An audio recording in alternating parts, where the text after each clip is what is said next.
Thanks for tuning in to WMCM. I'm Cole Zerbel, and today I'm joined by sports gurus Nelson Raisbeck and Alec Bruss. Sports Talk Live is next.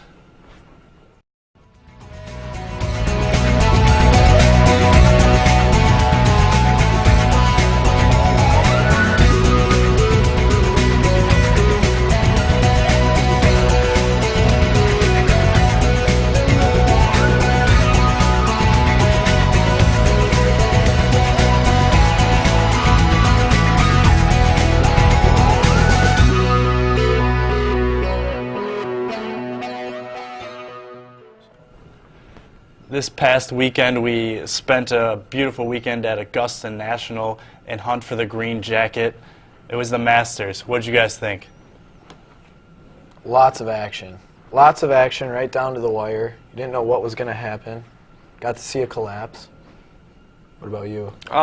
Well, Jordan Spieth had one of the top collapses that has ever been recorded in Masters history. He had four birdies straight, and me and I'm sure almost all the other viewers thought probably that it was over because he was on fire. But then on the 10th hole, he had a bogey. The 11th hole, he had a bogey. And then he had that dreadful 12th hole where he had a quadruple bogey and hit it in the water twice. And when you were watching him golf on that hole, it was just like, what are you doing? He just kind of threw it down the drain. And then Danny Willett ended up, he was back by 3, I think, and then all of a sudden he found out that he was in the lead by, I think, 4 strokes. And then Jordan Spieth got a birdie but never could get a rally going in it. Yeah, the Jordan Spieth collapse, as you mentioned, was absolutely tremendous. He started off the back 9 with +6, which is just absolutely dreadful. I thought it was in the bag. He birdied, I think, 4 holes in a row on the front 9.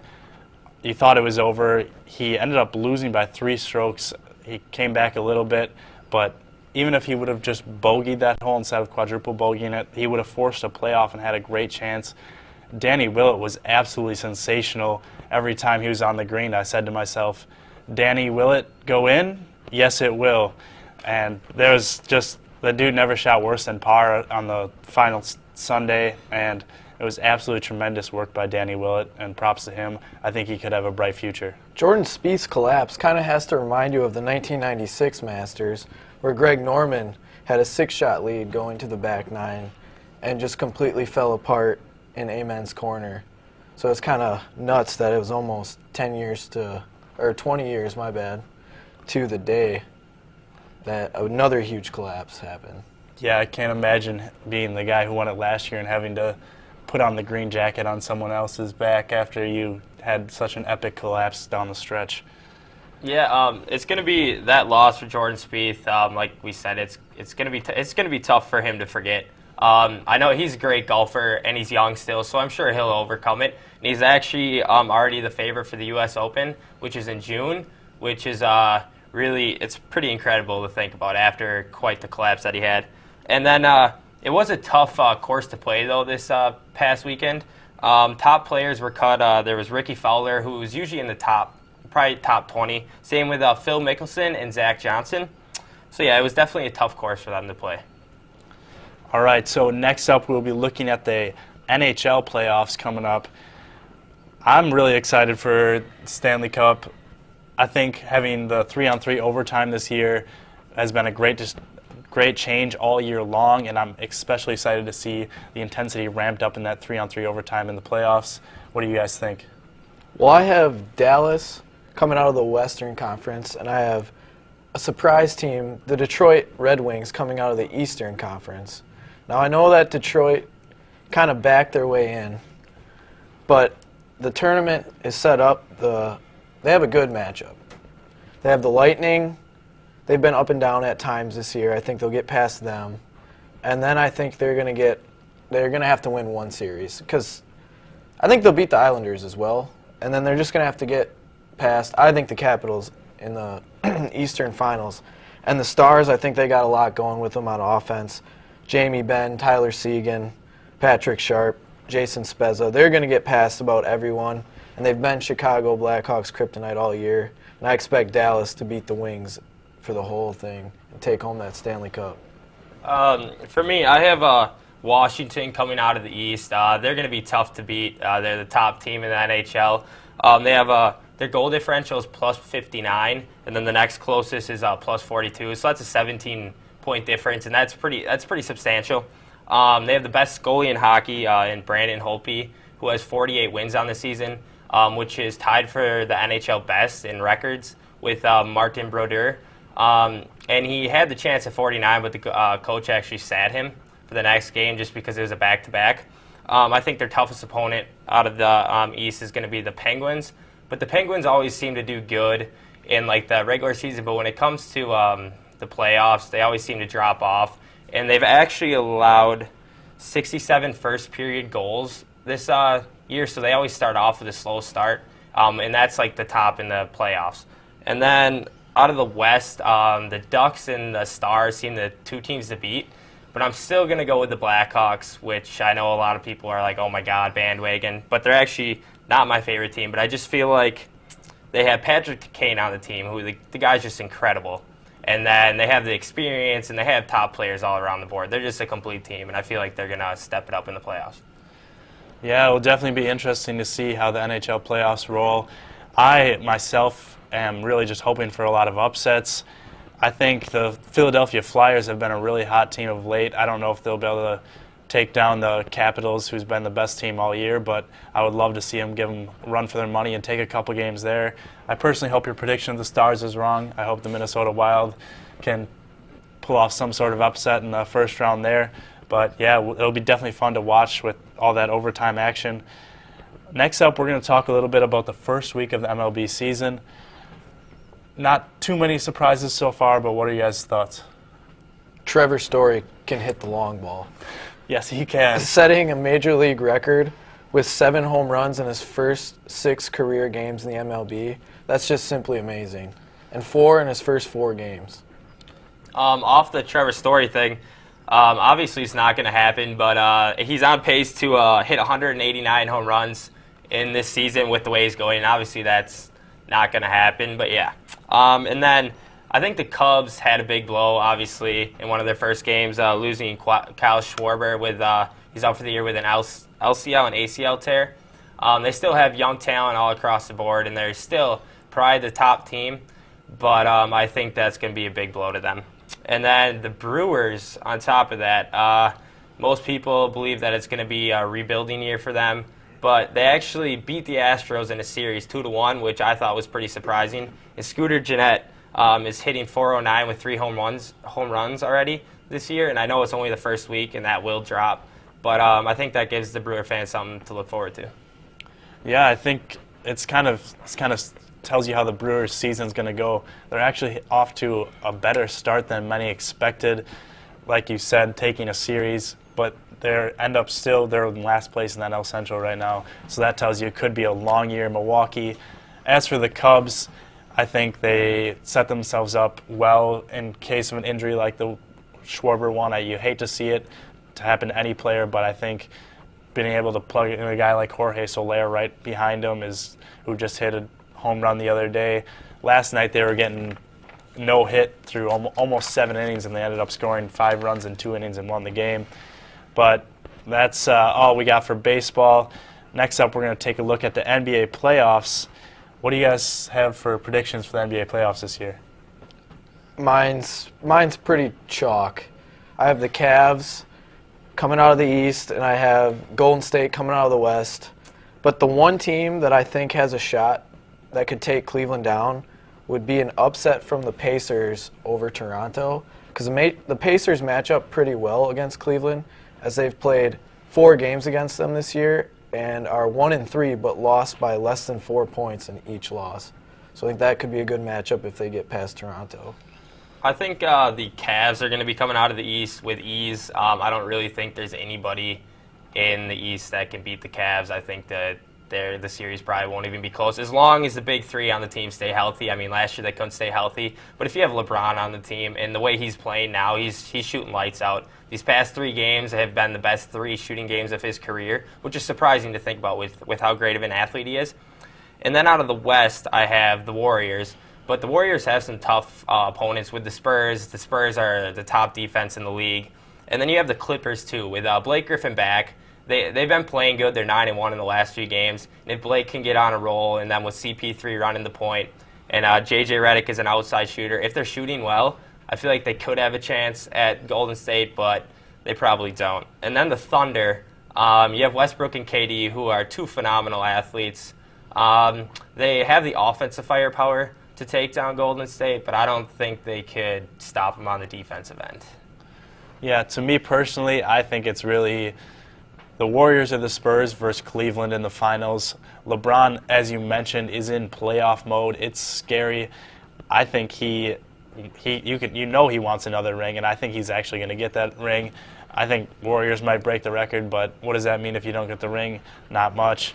I have a lot of faith in LeBron this year. I think he's very hungry after losing it last year. He always seems to rebound well from losing NBA championships.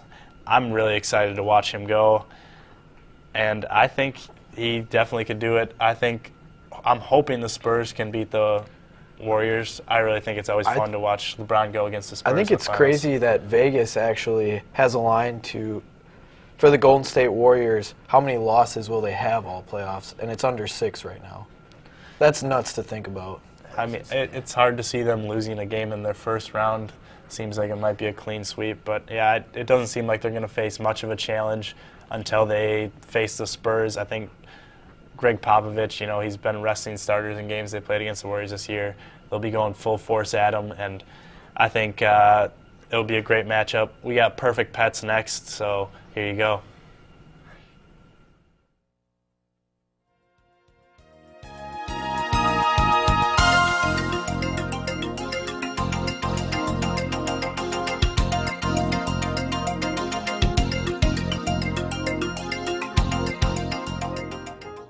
Make a toast with 9-week-old Chardonnay. Watch out, though.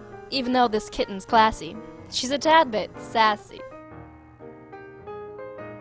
Meet Finley, a fine pit bull mix of 10 months who loves his chew toys and is always on the run.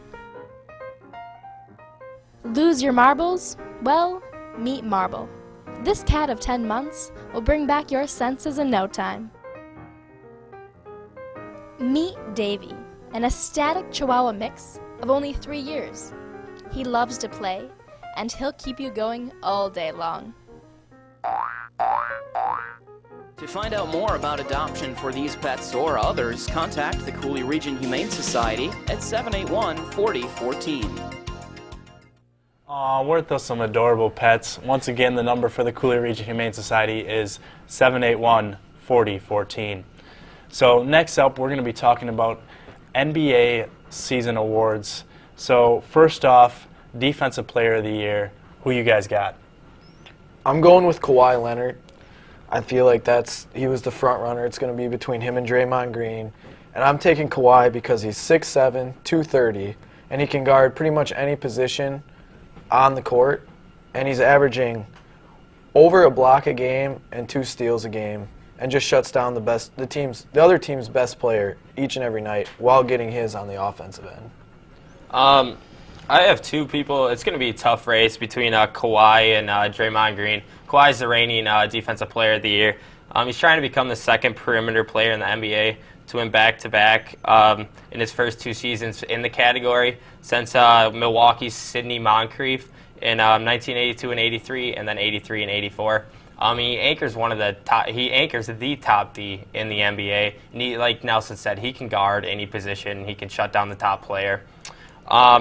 He's the only wing player in ESPN's top 30 defensive real plus minus. So I think Kawhi is going to probably win it. I'm going with Kawhi as well. What do you guys have for 6th Man of the Year this year? I have Enes Kanter. This one might come out of left field for some people, but he's only playing about 20 minutes a game, and he's averaging 14 points and 8 boards, shooting almost 60%. And that's on an OKC team where he's the second line behind Serge Ibaka and Adams as well at center. So I think he's just come off the bench and given them solid minutes and solid numbers. I don't really think it's a close race. I think Jamal Crawford is probably going to take the award. He's trying to become the first 3-time winner of the award, and he's 36 years old, which is pretty crazy because he's still a very productive player. And ever since Blake Griffin was out, he played a major role in the team's offense.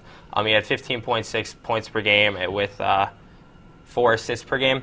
And you can still give him the ball when the games come down to the wire, and he's a very clutch player. I had Hussein Whiteside in there, but he's not eligible for it because he played 40 games, and in order to be eligible for a 6-man, you only could start 32 games. But he had monster numbers coming off the bench. He had 16.6 points per game, 12.7 rebounds per game, and 3.5 blocks, and that is an insane stat line for someone that's coming off the bench. Yeah, I'm also going to go with Jamal Crawford there. I think he's the definition of a 6-man. He just comes off, brings energy off the bench. I think he is, like I said, the definition of a 6-man, and I think he'll get the award for the 3rd time. Coach of the Year, who you guys got for that? I got Terry Stotts, Portland Trailblazers. They were picked to finish at the bottom of the conference in the tough Western Conference. They were about 500 around the All-Star break, and they might have the comeback player of the year in C.J. McCollum, and they're sitting in the 5th spot in the tough Western Conference. So I don't think anyone would have put them there, and the job that Terry Stotts done is really put them over the edge and got them into that 5 seed. I think it's going to be one of the Warrior coaches just because, or it's going to be Steve Kerr probably just because of what he's done this year, and they have a chance to get the record in wins Wednesday night. I wish it could be Luke Walton. He started the Warriors off to a 24-0 start and then ended up being 39-4. And to do that as an assistant, I feel like is an insane accomplishment. Good for him, and he's probably the top coaching candidate coming out next year. Otherwise, I have Greg Popovich. This is his 18th 50-win season. The Spurs finished with a franchise record 65 wins with maybe even one more to come. How about you? I think those are both excellent picks and very possible Coach of the Year candidates. I'm going to go with Steve Clifford of the Hornets. When I thought of the Hornets early on this year, I didn't really see them as a competitive team whatsoever. They've been competitive in the Eastern Conference, which you could very well argue has been the better conference this year besides the Warriors and the Spurs. But I think what he's done with just creating offense through Kemba Walker, and I think that's just been a special job Steve Clifford has done in Charlotte, and I think he deserves Coach of the Year. Next up, I'm thinking Rookie of the Year. Who you guys got for that? Nelson? Karl Anthony Towns. I think that's what we all have. Yeah, he's definitely the first overall pick. He had just an astonishing year, and there weren't too many more rookies that have been close to him. Karl Anthony Towns averaged 18.3 points per game with 10.5 rebounds and 1.7 blocks. He shot 54% from the field and 81% from the free throw line. And to be like a big guy in this league, it seems like everybody's now doing like hack a Howard or hack a Jordan, all those type of things. They never can shoot free throws, and for him to shoot 81%, I feel like is a great feat to accomplish. Yeah, I think it's definitely without a doubt Karl Anthony Towns. He's the only rookie out there that I look at and I'm like, he doesn't look like a rookie. Porzingis has been great this year. He's been fun to watch. D'Angelo Russell's been fun to watch, but I don't think you can really argue too much against Karl Anthony Towns being Rookie of the Year.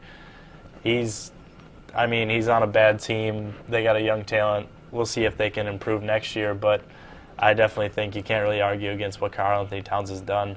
He's played well, and recently against the Warriors he played really well, and I think he's proven himself as the Rookie of the Year. Well, like Alex said, 18 points, 10 boards. Just the numbers shows that he can play offense and play defense and rebound. And just the naked eye, watching him against Boogie Cousins and other guys like LaMarcus Aldridge, he's really held his own, if not outplayed some of those guys. So I think he's that clear-cut choice. Originally, at the start of the year, I thought maybe D'Angelo Russell had a chance at it, but he really choked at the start of the year. But lately, these past few weeks, he's had his good games. He's known for that ice in the veins thing at the end when he made that clutch three, and he's been playing really good. Who'd you guys have at the start of the year? I want to say I had D'Angelo Russell as well. He just seemed like I don't know. I feel like at the point guard position, it's a lot easier to establish yourself, especially in today's NBA. I think he had a better chance than Jahlil Okafor or Karl Anthony Towns at the time. But Definitely. I'd have to say Karl Anthony Towns. He was the number 1 pick. You have to expect the number 1 pick to bring something. all right, so finally, we're going to look at who we think is going to be MVP this year. What do you guys think? I think it's going to be Curry. I feel like a lot of people think it's going to be Curry. He's averaging about 30 points per game, 6.7 assists, and 5 rebounds. He's shooting at something like a fantastic feat, and we've never seen this before. He's almost known as the greatest shooter ever, and he's only 27 years old, I think, maybe 28. But he can shoot the ball. He's almost unguardable. I know in the finals last year, I think it was LeBron, shut him down a few games, but then towards the end, he just started to catch fire. And once he starts catching fire, there's no stopping him. Well, for me, I think it was more or less who doesn't think Steph Curry's the MVP? That is a very good point. I think that's the better question here because, like you said, all his numbers, everything, he passes the ball well, too. His team's the best team in the league. I don't know how you couldn't give it to him. Yeah, I think the way MVP is looked at this year, or every year, I think there's no doubt Steph Curry gets it. I think if you actually look at it as most valuable player, you could argue some other players. I think Kawhi Leonard, his defense and offense for the Spurs has been crucial to their success. I think Russell Westbrook putting up triple-doubles in 1 half last night is just absolutely insane. But I think it's definitely hard to argue against Steph Curry for MVP. That kind of sounds like the argument for like the 2007 LeBron James to about the 13 version of him. You probably could have argued MVP every single year for LeBron, and I think he won it, like twice or 3 times? Yeah, it just turns out if there's voter fatigue there at all. But we're going to look at those perfect pets again.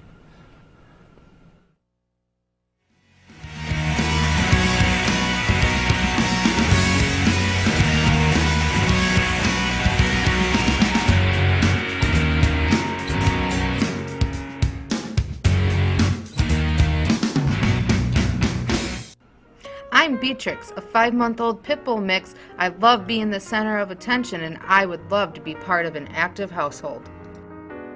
Hi, my name's Chop Suey. I'm a 5-year-old tiger cat. Haven't been feeling too well lately, but now me and my friends are feeling better and looking for our forever home. Hi, I'm Max. I'm a playful and affectionate 8-month-old Australian cattle hound mix who's obviously adorable. Hi, I'm Heath, and I'm a 1.5-year-old lab pit mix. I'm a little bit shy, but don't be scared. I'm very affectionate, and I love attention. To find out more about adoption for these pets or others, contact the Cooley Region Humane Society at 781-4014. Once again, it was great to see those cute pets. Hopefully you can adopt one. Once again, the number for the Cooley Region Humane Society is 781-4014.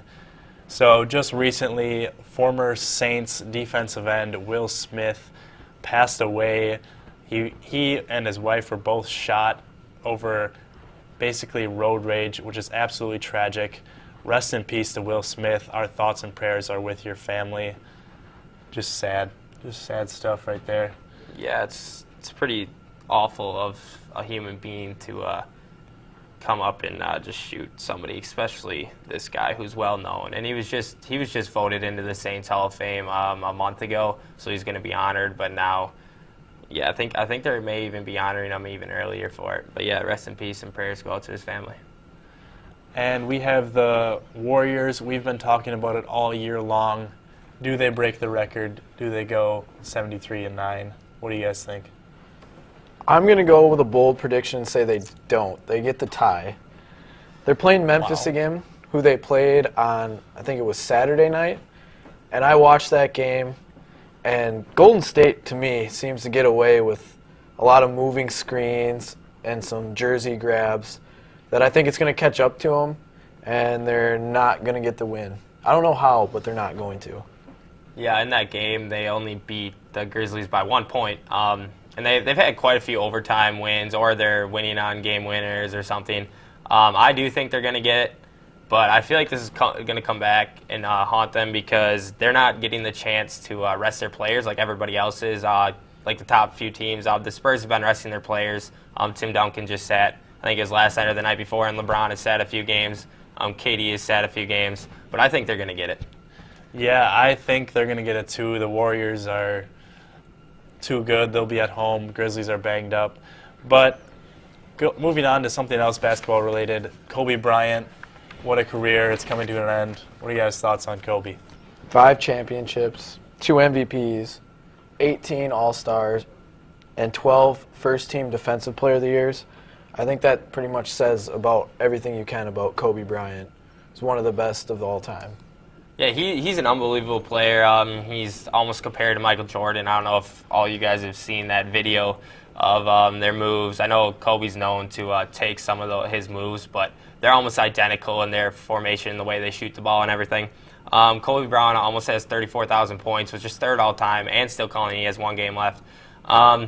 A fun fact, he's actually scored more than 41 points versus every team in the NBA. He scored under 41 points, but he's always had a game high of 41 or better against every team in the NBA, which I think is pretty insane. Yeah, growing up watching Kobe, it's sad to watch him go. I watched him the other night against the Rockets.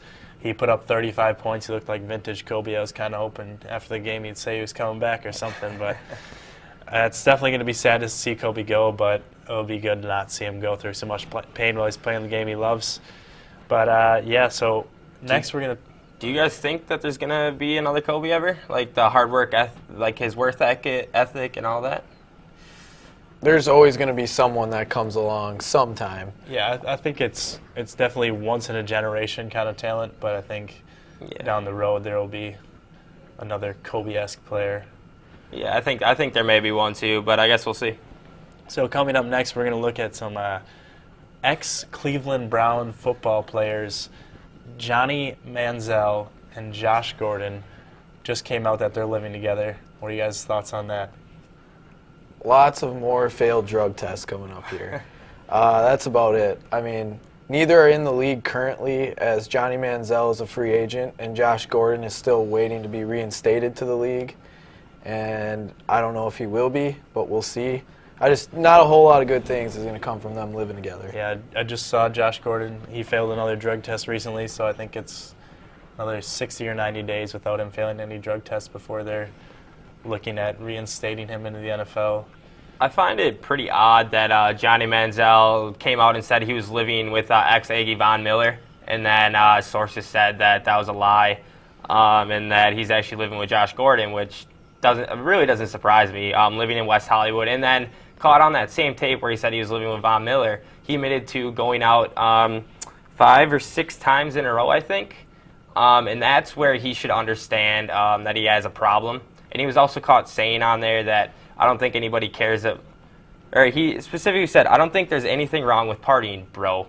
And I feel like when he said he was out 5, 6 nights in a row, he definitely has a problem and needs to get checked out. Yeah, so definitely sad to see such young talent struggling so much in life. You hope they can get it together. But next up, we're going to have our favorite segment. We're going to do rants. So if you could just bring that camera in on me maybe for a second, that'd be great. My rant. Okay, so I'm starting off with a rant. I'm going to rant to the Houston Rockets. This is a team that went to the Western Conference Finals last year. And what are they this year? They might beat the Sacramento Kings and get the 8th seed. Probably get swept by the Warriors in 4 games. I think it's just absolutely ridiculous. That's all. I can't even talk. My rant is the St. Louis Cardinal baseball team. They came into the year a little beat up, got swept by the Pittsburgh Pirates, and then you play my Milwaukee Brewers after we just won a series against Houston, and you throw 9 runs up on us in the first 3 innings, and I proceeded to go take a nap. I was so disgusted. My rant is the Chicago's Bulls season. They were maybe not favorites, but one of the top teams coming out of the East to beat the Cleveland Cavaliers, which they usually are every year. And injuries haunted them all year, just like they seem to do every year. But one thing that we have looking forward to, and I know a lot of the people out there probably don't think so, but I'm a Derrick Rose lover, and this year his goal is to be consistent and play a lot of games, and he's played more games this year than the past 3 years combined. And then next year he wants to get back to that MVP level, so I'm pretty excited to see what happens. All right, and thank you very much for tuning into Sports Talk Live. It was great to have you guys, and thanks for being on the show today, guys. We'll see you next time.